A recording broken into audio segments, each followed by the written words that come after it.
আড়ালে থাকা চাঞ্চল্যকর তথ্য। তানিয়া লিখেন, তোফাজ্জল আমার ফুফাতো ভাই ও দুধ ভাই। আমার একই মায়ের দুধ খেয়ে বড় হয়েছি। তোফাজ্জলকে যারা মেরে ফেলেছে তারা তো অবশ্যই খুনি, কিন্তু আমার মতে তোফাজ্জলের আরও দুজন খুনি অপরাধীর নামের খাতা থেকে বাদ পড়ে গেছে। সেই দুজন হলো ওর একমাত্র ভাবি এবং ভাইয়ের শাশুড়ি। অনেক পরিবারে ভাবি আছেন যারা মায়ের মতো আদর স্নেহ দিয়ে আগলে রাখেন, কিন্তু তোফাজ্জল এতটাই হতভাগা ছিল, কোনোদিন ভাবির হাতে এক প্লেট ভাত খেতে পারে নাই। আজ সেই পাগলটা ভাতের খোঁজেই মারা গেল। তোফাজ্জলের পরিবারের শেষ আশ্রয়স্থল ছিল ওর একমাত্র ভাবি, যে কিনা ওর সাথে কুকুর বিড়ালের মতো আচরণ করত। তোফাজ্জল সুস্থ হোক সেটা কখনোই চায়নি। কেন চায়নি জানেন?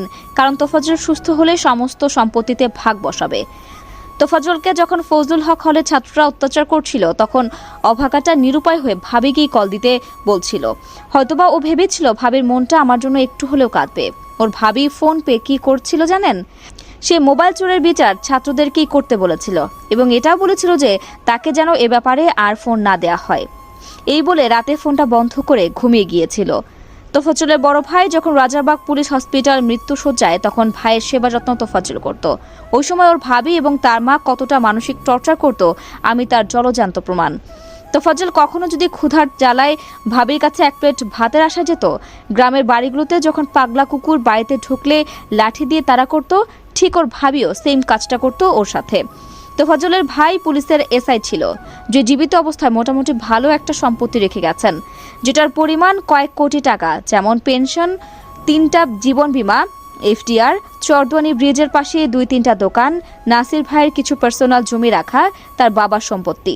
বলা ভালো, তোফাজ্জলের ভাবি তার বাবা মায়ের একমাত্র সন্তান। এই কারণে তোফাজ্জল সুস্থ থাকুক সেটা কখনোই চায়নি। তোফাজ্জল বাবা মা প্রেমিকা হারিয়ে যখন পাগল প্রায়, ওর ভাই মানসিক ডক্টর দেখিয়েছে। সেটার জন্য কত না অশান্তি ছিল বউ আর শাশুড়ির সাথে। ওর পেছনে কেন টাকা নষ্ট করবে? তোফাজ্জল এক প্লেট ভাত খেতে বসলে কত না কথা শোনাতো ভাবি, এটা আমার স্বামীর উপার্জন, তুই উপার্জন করে খা। তোফাজ্জলের এক প্লেট ভাতের বড়ই অভাব ছিল।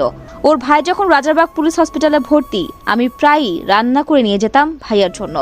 ক্ষুধার্ত তোফাজ্জল ভাবির ভয়ে প্লেটে ভাত নিত না, আমাকে চোখের ইশারা দিয়ে বলতো ওকে যেন ভাত দিই। আসলে ক্ষুধার রাজ্যে পৃথিবীর গদ্যময় পূর্ণিমা, চাঁদ যেন ঝলসানো রুটি। কি বলবো কষ্টের কথা। ওর ভাই যখন অসুস্থ ছিল, তাকে দেখতে অনেকেই ফল নিয়ে যেত। অনেক ফল না খাওয়ার কারণে পচেও যেত। ওই ফল খাওয়ার অধিকার ছিল শুধু ওর ভাই, ভাবি এবং বাচ্চার। একদিন ওর ভাবি ফল বের করতে গিয়ে একটা আঙুর ফ্লোরে পড়ে যায় আমার সামনেই। তখন তোফাজ্জল ওই আঙুর ফলটা লুকিয়ে মুখে দেয়, আমাকে ইশারা দিয়ে বলে, অর্ধেক খাবি? এই দৃশ্য দেখে আমি হসপিটালের বাথরুমে গিয়ে কেঁদেছিলাম, কিন্তু প্রতিবাদ করতে পারি নাই, কারণ ওর ভাই বারবার অনুরোধ করত, তানি দোহাই লাগে কিছু বলিস না, তোফাজ্জলকে আল্লাহ দেখবেন। এরকম অত্যাচারের বর্ণনা হাজারটা আছে, যেটা বলে শেষ করা যাবে না। ওর ভাবি এতটা নিষ্ঠুর, যেটা চোখে না দেখলে বিশ্বাস করবেন না। এখন আসল কথায় আসি। তোফাজ্জলের মৃত্যুর পরে একমাত্র গার্ডিয়ান হিসেবে দাঁড়িয়েছে ওর একমাত্র ভাবি। সে মিডিয়ায় সাক্ষাৎকার দিচ্ছে, কান্নার অভিনয় করছে, সব ধরনের সাহায্য সহযোগিতা সে নিচ্ছে এবং ভবিষ্যতেও নেবে। আমার একটাই প্রশ্ন, সে কোন অধিকারে নিচ্ছে? যে তোফাজ্জল জীবিত অবস্থা তার থেকে একটু ভালোবাসা পায়নি, এখন আসছে গার্ডিয়ান হিসেবে। কেন একমাত্র গার্ডিয়ান হিসেবে দাঁড়িয়েছে জানেন? সে এখন তোফাজ্জলের মৃত্যুর বড় একটা অঙ্কের ক্ষতিপূরণ পেতে পারে। ভাবি এটুকু মাথায় রাখেন, আল্লাহ ছাড় দেন কিন্তু ছেড়ে দেন না। তোফাজ্জলের এই অবস্থার পেছনে আপনিও দায়ী। আপনারা একটা প্রশ্ন করতেই পারেন, ভাবি তো খারাপ ছিল, কিন্তু এর আত্মীয় স্বজনেরা কি করেছে?